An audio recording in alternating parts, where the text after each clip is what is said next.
Good morning, guys. It's Lindy Jones. I'm here at Rhema CC. It's awesome to have you guys on board. I do hope you're having a great morning. Now, this has been it's been quite an interesting week for our family. I don't really know how to feel about Sunday morning this week. I'm kind of a little bit torn. It's been an interesting one. Let me just say that I have to say it's been an incredibly difficult week actually for our family. I hope you guys have had a much better week than we have. I have a bit of a confession to make. I actually had pre-recorded a lot of this stuff before the unfolding of my week. So it has been a very bizarre week because some of the stuff that you'll hear this morning is actually it's been a really strange reminder of where we've been as a family over the last few years, and that's going back quite a long time.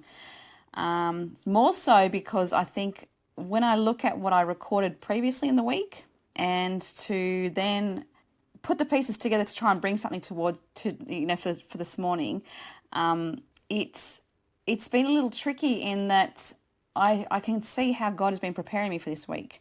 So I don't know. A Saturday afternoon last week, I sort of felt this stirring of just going back to stuff that had unfolded. And now just to kind of clarify, we've been discussing here on this program on a Sunday morning just different context of how we become who we are. So we sort of, over the last few weeks, has just explored some different theories, some different ideas of how we evolve as people. And the main reason behind that I was sort of covering it is to sort of explore what we can offer in the church and who we can become. And the more that we get to know why we do the things that we do, the more that we're able to apply that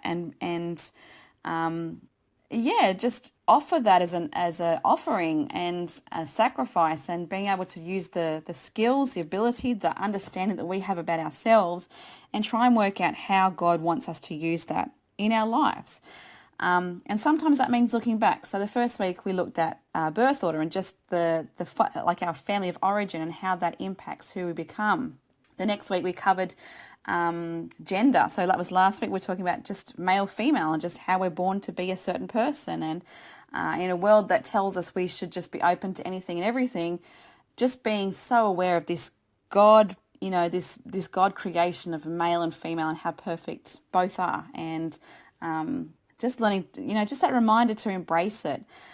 So this week we're going to cover culture, and I had sort of explored some of that stuff, and some of the stuff you will kind of throughout the morning sort of try and make sense of, because as I said, I have pre-recorded some of this, as in before my own week unfolded, and just the impact of how culture can impact, obviously, how we see the world, how we live, the things that we do, just based on not only just the ethnical. Ooh, there's a few E words there.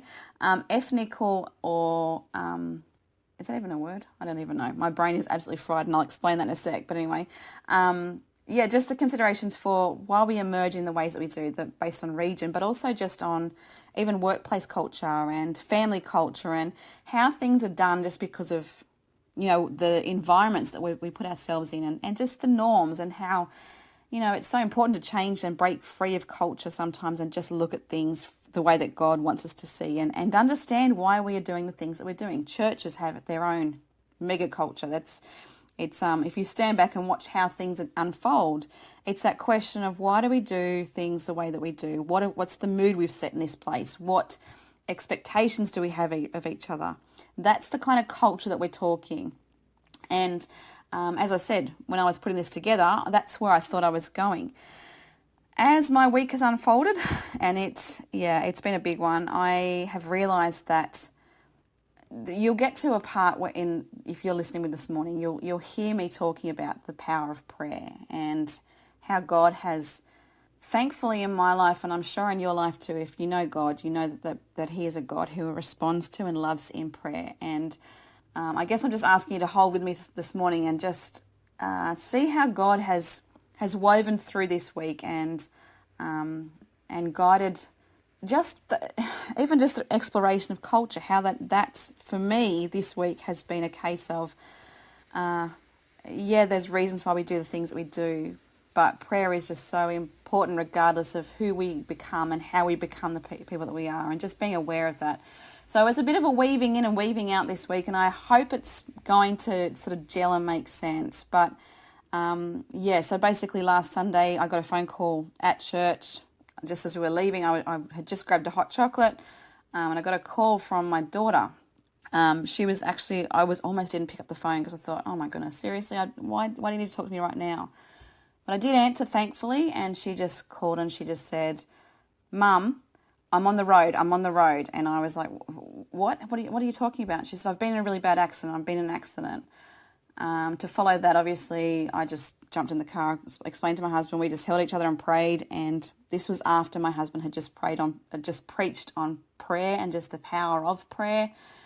And we are not very disciplined in that direction. I would say that I am the prayer in the relationship, and he's very disciplined in knowing he's not rigid and uncomfortable, but he knows his scripture. He knows, he prays, but it's very much a him and God thing. So when the world's sort of falling apart, and we grab each other, that's sort of when we know things are not good.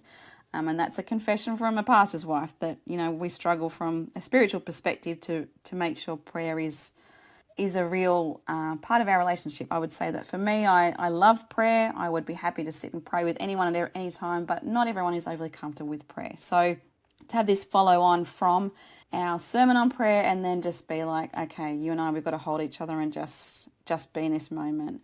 I got in the car, called my daughters as I was driving, not actually driving, but as I was getting ready to drive, and just let them know that, hey, your sister's just been in a really bad accident. I don't know what that means. I just know she's going to hospital.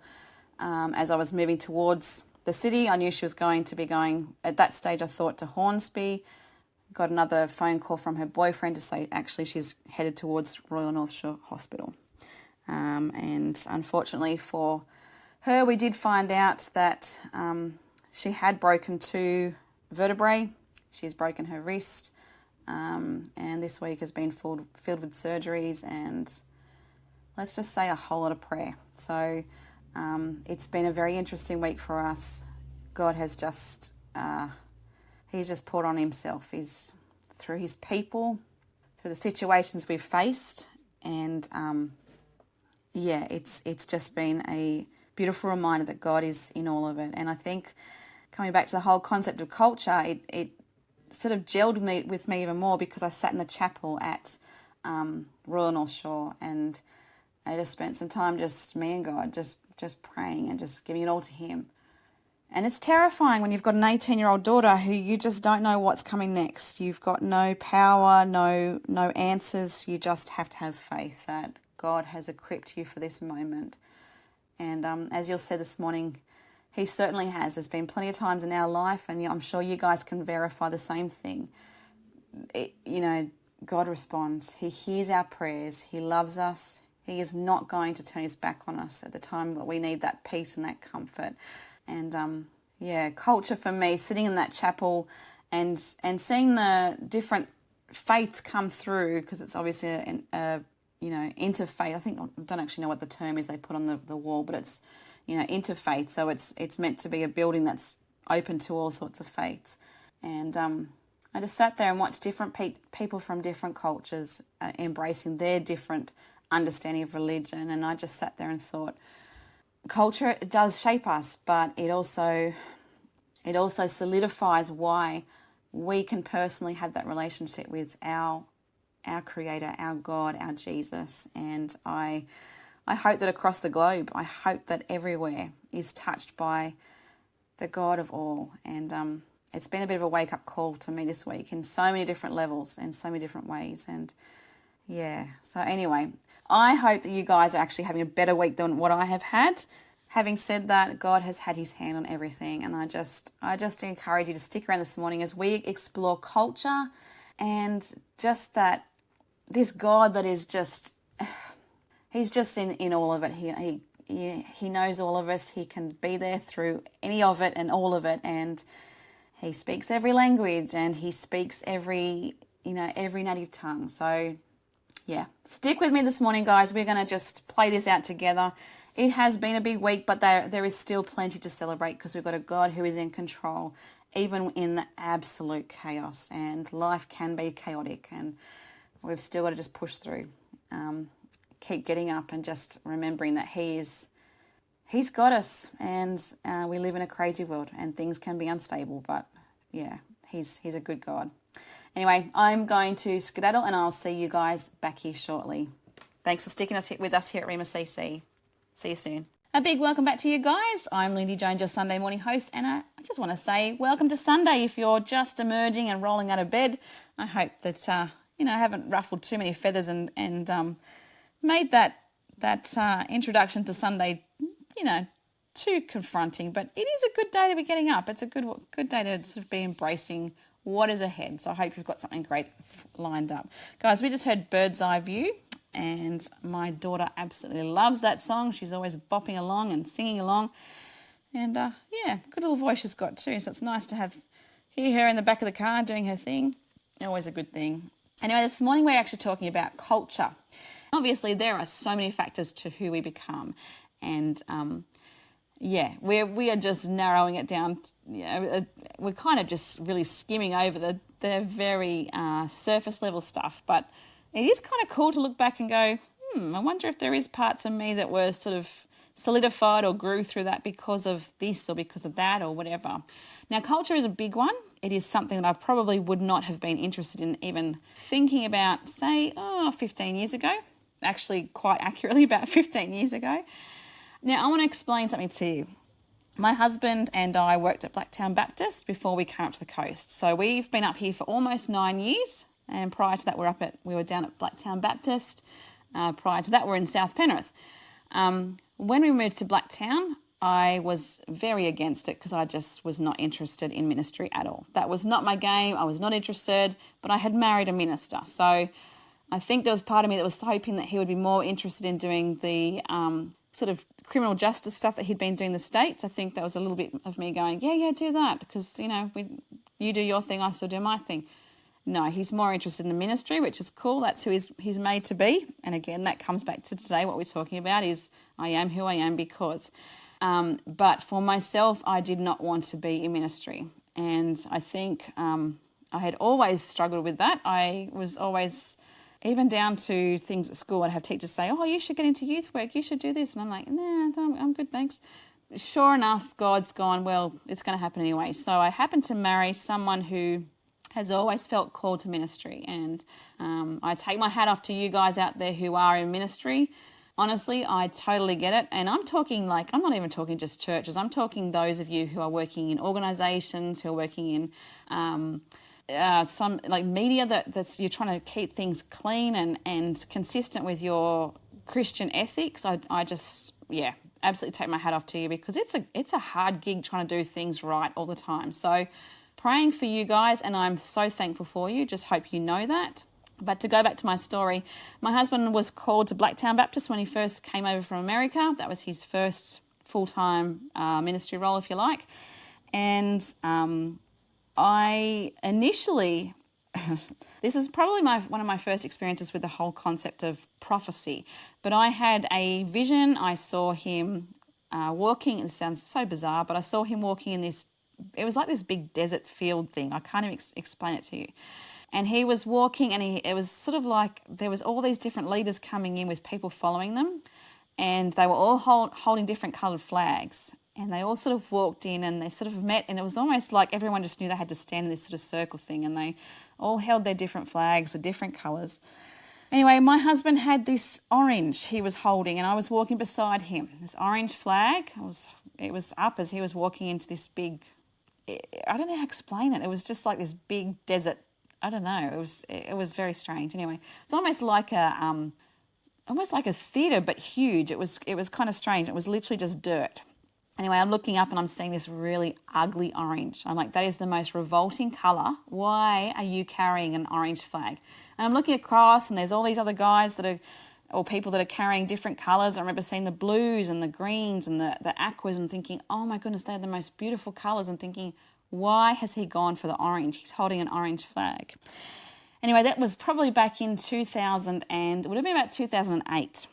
Well, he started in his job in 2009 because is that right? Yes, because my son was born then. I had Cy, my now 15-year-old, and we started at Blacktown. Now, most of his job is actually working with cultures, lots and lots of different cultures. In our church, we had at one stage about 15 different cultures, which was mind-blowing and surreal, and it was hard work because you were trying to work on, with people of language, with different language barriers and different understanding of how religion is, and so many questions about Christianity. It was pretty surreal. But I had no idea until probably about 2 years later. We were actually walking through Sydney, and we were walking, and I really struggled with depression when we were in Blacktown because I didn't want to be in ministry. I didn't want to be working in that particular part of Sydney. I just wanted to go and be with my family and my friends back in Western Sydney, as in Penrith, where I just knew how things work. I knew the culture of how things worked. And it was hard to do it, even for myself, to take a cultural shift. And that's what I'm going to today. We're exploring this more. But we walked through Sydney. It was on my birthday, and he took me into Sydney. We had a family day. It was really cool. Massive orange building in front of us, and it flashed before me. My husband pulled me and said, "Hey, Lindy, that's where I take the guys when I have to do like all the visa stuff with them." This massive orange building, and I had this flashback. The orange flag that I saw, I had no idea that orange means multiculturalism. I discovered that about a week or two after this, but this massive flash of, whoa, that's why we're here. And in that vision, I'd seen myself walking beside him, hated the orange flag, hated what we were doing, but I knew there was purpose in me walking beside him in that. Let me tell you though, guys, I have to say that experience changed me big time. I didn't want to be there, but I learnt so much from being exposed to different cultures, as in worldly cultures, but also being exposed to church culture, being exposed to even demographically, like just living in a different part of Western Sydney.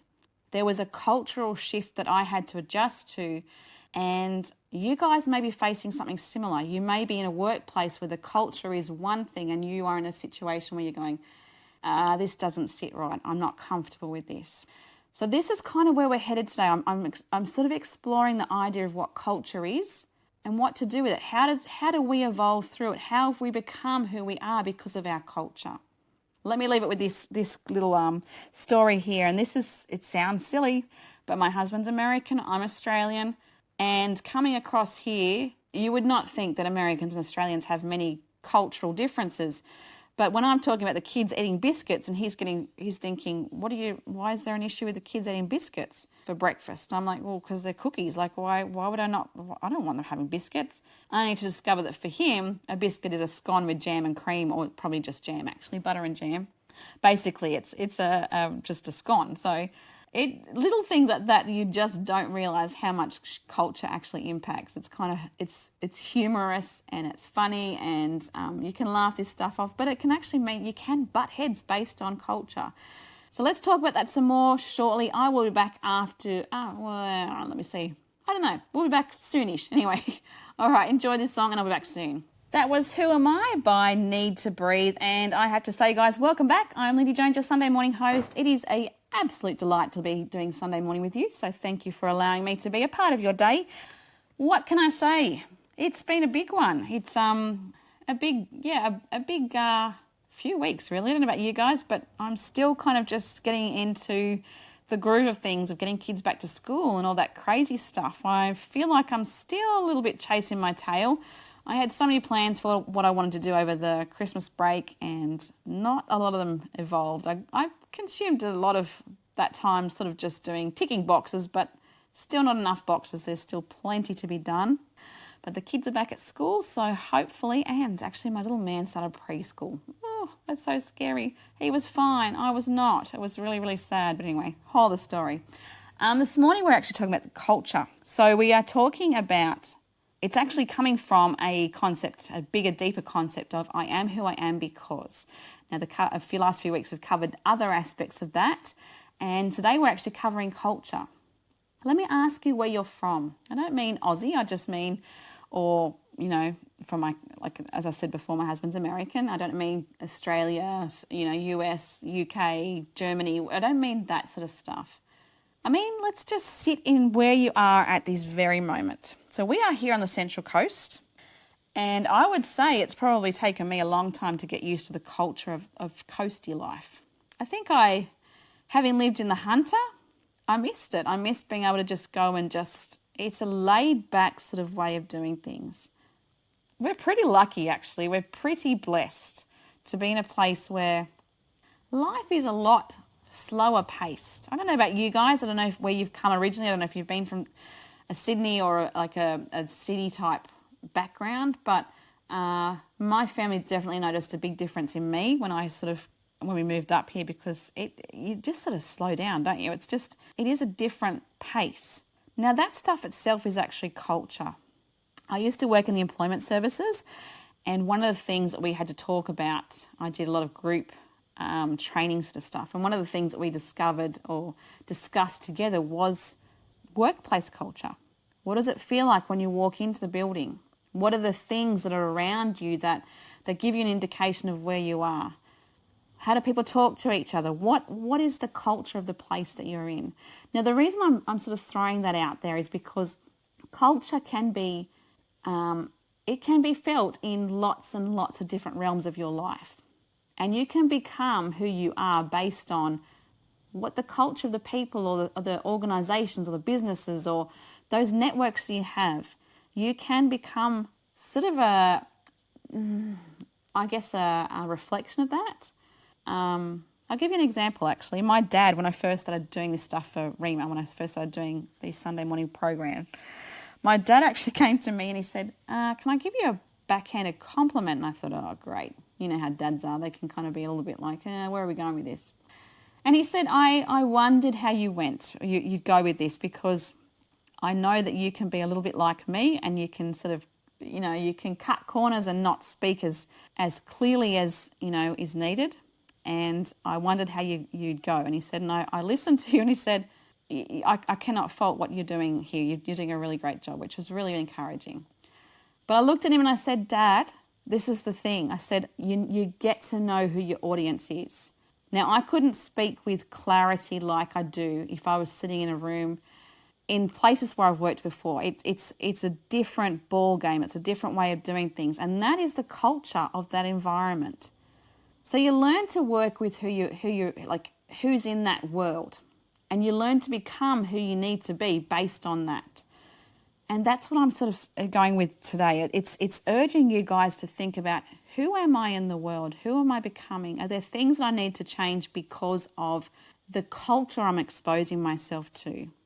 Certainly, there's that element of, our upbringing and who, what country we've been brought up in, and the way that we do things based on that, what we've been raised to believe is right or wrong, or what's etiquette. Now, I have a friend she's actually from Texas, and I can't remember the exact scenario, but she was talking about, it was an etiquette type situation, and she got very, very fired up about it, because I thought, oh, I would probably do that, but that's just that's just how we do things. I can't give you an example exactly what it was, but I just remember thinking, that is very, very interesting that we have this one scenario that, to me, I would consider it just, oh yeah, okay, but to her it was a very rude, I know exactly what it was. It was writing thank you cards after a baby shower or a birthday party or something.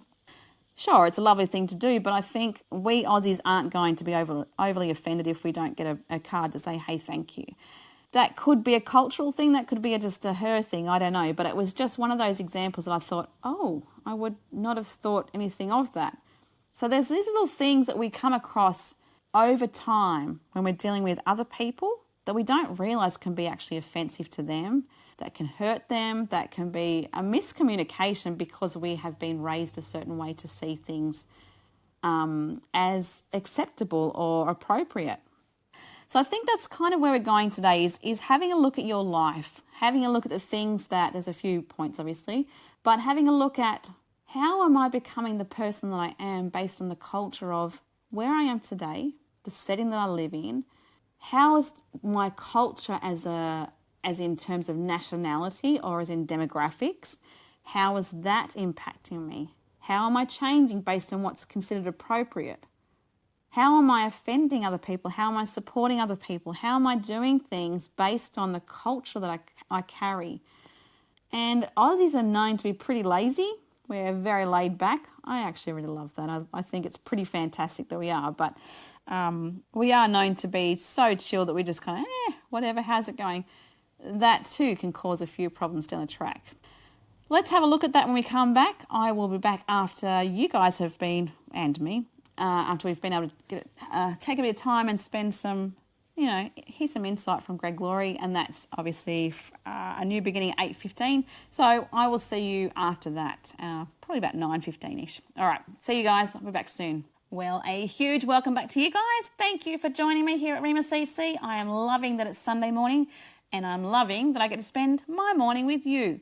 So I really do hope you're having a good one. I hope that everything's going, reasonably well. I do hope that, I hope things are going smooth and they're not too stressful. I know what Sunday mornings can be like. I know what every day can be like, especially when you have children. So there are those things where you just go, oh, okay. But I hope for your sake, everything is going well. Now, this morning we're talking culture. I want to introduce you to something that I had sort of a side note of where we're going. It's a little bit, it's actually going to flow into what we're talking about next week. So next week we're actually going to be talking about, it's kind of along the lines of I am what I am because of the experiences I've had, or perhaps the social class that I've been raised in or currently am in. There's a lot in it, and I'm trying to work out the best way to spread it out. But I think one of the things that I thought about when I was putting this together, and there was actually Janine, who actually does, she's an absolutely fantastic, she's an asset to the Rhema CC team. She really is fantastic, and she checks out all my stuff and makes sure it actually, ticks the boxes. And Eben's awesome too, because he just carries me through and just goes, that's going to work, no, that's not. So I really do appreciate both their guidance in a very practical sense. Thank you guys if you're listening. If you just happen to be actually listening this morning, I do really, really appreciate both of you. Anyway, back on track where I was going with this. We were sort of umming and ahhing over some stuff that I'd sort of, fluffed out a little bit. Is that right? I don't even know if that sounds right. That's probably not the right context. If my kids are in the car, they're going to think that was meant something. I need to change the subject. Anyway, what I'm trying to say is I was trying to get a feel for where we're going with culture.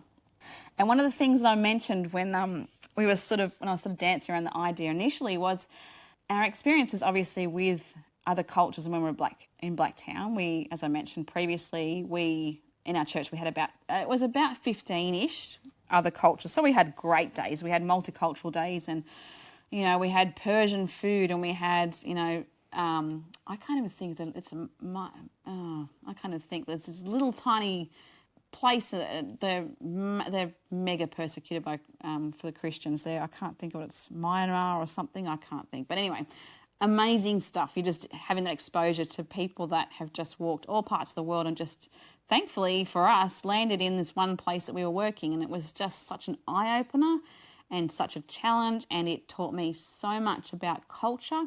It taught me so much about the world. It taught me so much about looking ahead.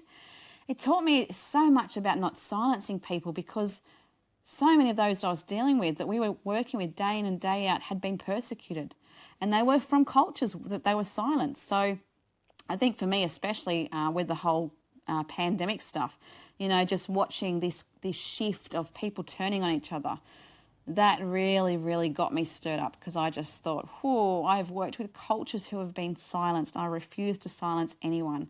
I want to hear their concerns. I want to hear what's going on in their head, and not to treat them like fools, because I have worked with people who, they're helpless, and they would not have been, they would not have been in front of us in that church in Blacktown had they not been persecuted the way that they were. And in their own cultures, they were treated like they were, I don't know. It was just one of those eye-opening experiences where I suddenly went, I have to listen to everyone. I have to be able to take in what they have to offer, because their experiences, they can not only shape me, but they can help educate me about what could happen in my own nation and my own town and my own, all these things that you just sort of wisen up to when you see and you live, when you hear these experiences from people.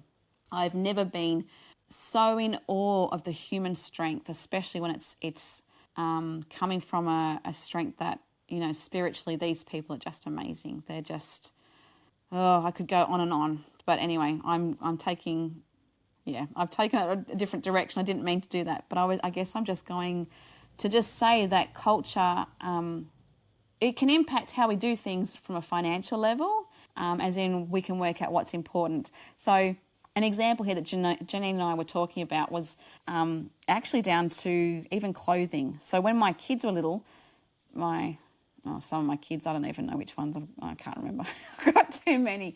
But I would be in playgroup and we'd have other nationalities where their kids were dressed in, especially their little kids, were dressed in, boys' clothes if they were girls, and girls were dressed in boys' clothes. And I sort of found that a little bit odd to start with. I'm just thinking, and they would look at my boy and say, is this a boy or a girl? And I'm like, duh, he's wearing, he's got blue, he's got little boys' clothes on. And then I looked at their kids and I thought, you know what? Those kids are clean. They've been washed, they've been cleaned, they've been fed, they're growing beautifully, they've got the water that they need. My culture tells me that it's appropriate to be looking at them and going, you should have them in these colours or these, brands or these whatever. And you have just shown me that none of that matters. It's the priorities that you have a clean child, you have a cared for child, you have a loved, thriving child.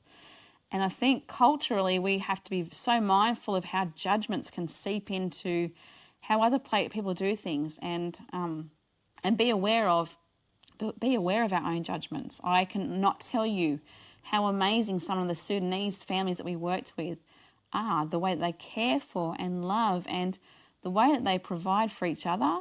They have this sense of collectivism. So this is a lot of cultures say, look after each other. It's about how we're going to do this, not how am I going to do this.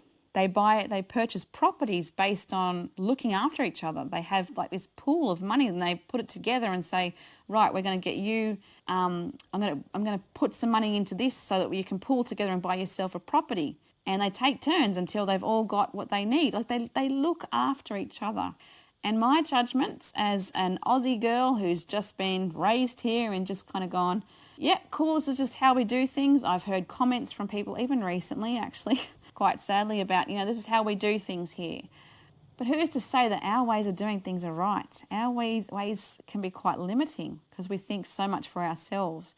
And culture itself, being so aware of that stuff, our judgments that limit and they misconstrue what's important.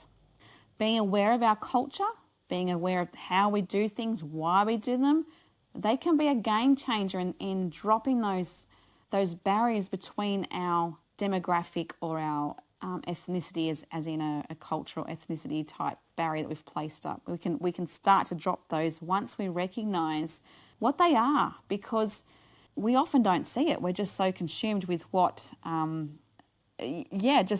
we've been raised with, and we think that's right. As I said, these Sudanese ladies, I have never seen a feast put on by a group of women who have financially nothing. But these people, these cultures, the way that they do things, I just used to stand there in awe and just go, wow, this is you've just turned nothing into this absolute feast. They're amazing, absolutely amazing. So don't limit yourself by the culture that we're in. I just encourage you, expose yourself to as much as whatever you possibly can, and be prepared to change through that. Might do the things the way that you do based on your culture, and there may be some great points of that and great things that you can take away from that. But my goodness, we can learn a lot from each other just by sitting and observing each other. Now, one of the most beautiful things, and this is just what I want to lead this part, but one of the most beautiful things I've ever experienced. I was pregnant with our fifth child, not our fifth daughter. She was our fourth daughter, but fifth child. And when I was pregnant with her, I didn't know if I was going to get to meet her. She was a bit of a touch and go baby. So at 32 weeks, things got really, really rough. I was put on bed rest for really to the end, but strictly for the following 2 weeks, it was just really, really tense. It was just a case of I can't do anything. I just have to wait this out. She was tiny. She wasn't moving. It was pretty scary. And she was the one out of all 7 of mine who we had, well, I'd say the most planned, because it was kind of a case of if it happens, it happens. Whereas the others was like, oh, what's happening? And I love every one of you guys. If you happen to be listening, of course I do. You know they do. But yeah, she was the most planned, if you like. And it didn't take much to, for that plan to come into play. Let's just leave it at that. But having said that, I had my heart on this beautiful little baby because we'd been through some tough stuff. So she was a bonus. She was an absolute delight. She still is. But yes, as I said, I didn't know if it was going to be a case of we're going to make this. And I end up in the hospital on a Friday afternoon, and the nursing staff were going, we don't know if we can let you go home. So I was on monitors, and they were just checking what was going on. The same little room, we got a phone call from someone from church who their daughter had just been diagnosed with leukemia. So this is exactly the same time. Another family were refugees. She was pregnant as well, and really, really sick. She was just so unwell. She was and really struggling. So we called a prayer meeting for that following Sunday. And the prayer meeting was specifically supposed to be for the friend of ours who had just been diagnosed with leukemia. Well, that turned into a prayer meeting for her. It turned into a prayer meeting for our beautiful baby Nevaeh and for our friend's baby as well, and obviously for her sickness, for the lady's sickness. I've never witnessed something more beautiful than sitting in a room with so many different native tongues, and I get very emotional at the moment. I don't know what it is, but I'm like this at church too. I don't know what's happening to me. But when I reflect on people loving God, and in that moment I heard all these different native tongues being lifted up and just putting these prayers on God, lifting them to Him and taking my baby in part of that. I have never heard anything more beautiful in my life.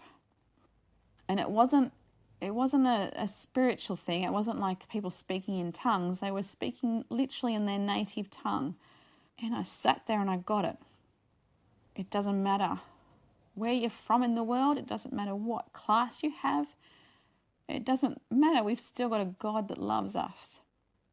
And so I want to tell you today, it doesn't matter where you are in the world. It doesn't matter where you're from in the world. It doesn't matter where you live at the moment. It doesn't matter about your socioeconomic status. God loves you and He hears your prayers. And I can promise you that.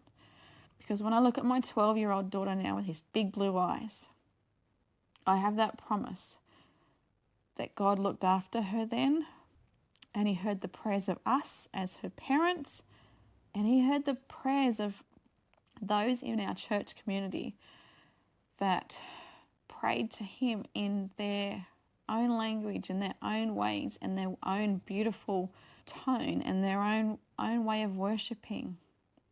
God hears you guys. That's all I can say. It doesn't matter where you're from. It's just one of those things. He knows every one of us. He knows the heart of where we are. He knows the languages we speak. He knows why we do the things that we do. And if culture is part of that, He knows how to break through and just get to your heart. He loves you and He wants to hear from you today. I'm going to leave it there and I'll be back shortly. Have an awesome Sunday. I'm going to pull myself together and I'll be back shortly. See you soon. And that was Reckless Love by Verses. I'm Lindy Jones, your Sunday morning host here at Rhema CC. Welcome to Sunday, guys. It's awesome to have you on board with us. I do hope you're having an awesome day so far. And I know I've said that a few times this morning, but I genuinely mean it. I do hope that things are looking okay for you. As I said, we were just listening to Reckless Love, and honestly, every time I hear that song, there's just something to it. I'm so thankful that we have a God who knocks about, the barriers and shakes us free and comes to rescue us and know our heart and know, how we evolve and why we become the things that we are, or become the person that we are, I should say. It's so encouraging just to know that He sees beyond the ways of the world, and He sees beyond so much of who we are and chases our heart. So I just want to say thank you, God, for doing that, for just being, just so big and just knowing us so well. So this morning we've actually been talking about culture, and I had initially started off with the intent to purely talk about culture and how it impacts us. I specifically was going to, I was going to delve into it a lot more. I wish I could have gone a little bit deeper, but the week has rolled out a little bit differently to what I had anticipated. And part of that meant that I have sort of had to just re-gear things and work out, how to make this work and give it context. Now, some of you may have heard this morning when I was talking, I mentioned that my daughter was involved in a serious accident on Sunday last week. So that was pretty intense for us. So I've been in and out of Royal North Shore Hospital with her all week. She broke her back, 2 vertebrae in her back and her wrist. And I know there's plenty of churches here on the coast who have been praying for her. And on behalf of my family and my daughter and myself, I just want to say thank you to you guys. If you have been aware of this, if people have let you know what's going on for her, the deepest thanks from my husband and I especially. She is a gift, life is a gift, and I think in those moments we just learn to treasure them. So if you've been informed of that and your church has been praying, thank you. That's all I can say. But to get back to what I was talking about today, now today we're talking about culture, and I had mentioned that obviously this week I've been spent most of the week in Sydney at the hospital, and I spent some time sitting in the chapel just sort of reflecting. It was just interesting to watch different cultures and different backgrounds, if you like, just coming into this one little space. And yes, it's different because there's prayer rooms specifically for those of the Islamic faith, and in the chapel itself there's no crosses, there's nothing that says Jesus, there's nothing that calls out why we believe the things that we do, but it has tested my faith and put it on as almost like a backdrop for me to sort of check in and go, why do I believe the things that I believe? And thankfully for me, I've been in positions of counselling and welfare where I've had to do that. I've sat with clients and just asked, why do you believe the things that you believe? And really sort of examined myself. And in that, I have examined our culture and how we do things in Australia, how we just, that sort of laid back Aussie culture and why we do the things that we do. So this morning has been obviously about that. It's been about assessing why we do the things we do based on the culture of obviously our ethnicity and our, where we live in terms of our nation, but it's also been about checking in on the culture of the environments that we're in.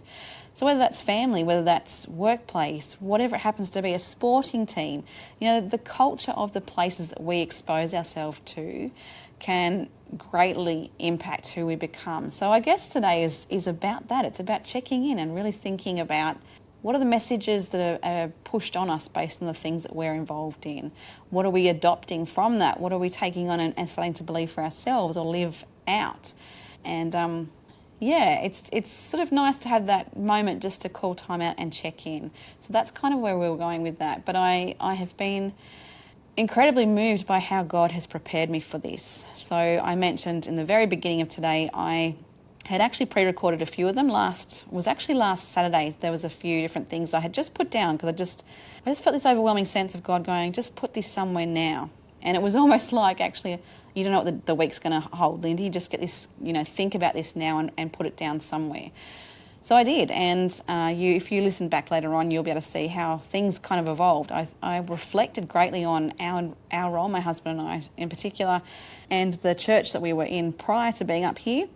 And the fact that we worked with so many different cultures, and in one particular situation, we called a prayer meeting, and it was specifically supposed to be for another little girl who had just been diagnosed with leukemia, but that ended up being a prayer meeting for us too and another family, because at the time we weren't sure what was going to happen with my now 4th daughter and 5th child, and it was really touch and go in her pregnancy. And I talked about how in that moment God was, it was like he was preparing me for it and saying, Lindy, just get ready, because I want you to remember this. I want you to remember that there has been a time where you didn't know the outcome, but you could trust me with it. And as I said, in that one particular setting, I absolutely loved listening to different cultures in our church as they prayed for our daughter in their own native tongue and their own ways. It was just a beautiful, beautiful reflection of the unity that is found in Christ. Guys, I want to encourage you today, remember that. We are called to be one church, to fight for each other in prayer, to stand strong together, to be firm in our faith, to know our scripture and to hold it upright. And you know, when we're getting those kicks and those hits from Satan, to stand together and be this army together, guys. I want to say thank you for what you've done in our life this week, and I want to encourage you, keep doing it. Guys, churches, let's join together. Let's make sure we continue to stand strong in this community, in this region, in the Central Coast region. Let's get up, let's get moving, let's fight for each other in prayer. The things that are there to knock us about, it is time for us to just keep drawing closer and to each other, obviously, and to the God who ordains all of it. I really do hope you have an awesome Sunday, guys. I am so thankful to spend my Sunday morning with you. And yeah, learn something new about a different culture this week. Take a good look at the cultures in your own environment, and yeah, throw some time, spend some time with God and ask Him to challenge you on it. All right, praying for you, each of you, as you go about your Sunday. I will see you this time next week. I am looking forward to it. And as I said, yeah, have a great one. All right, guys, I will see you then. Bye.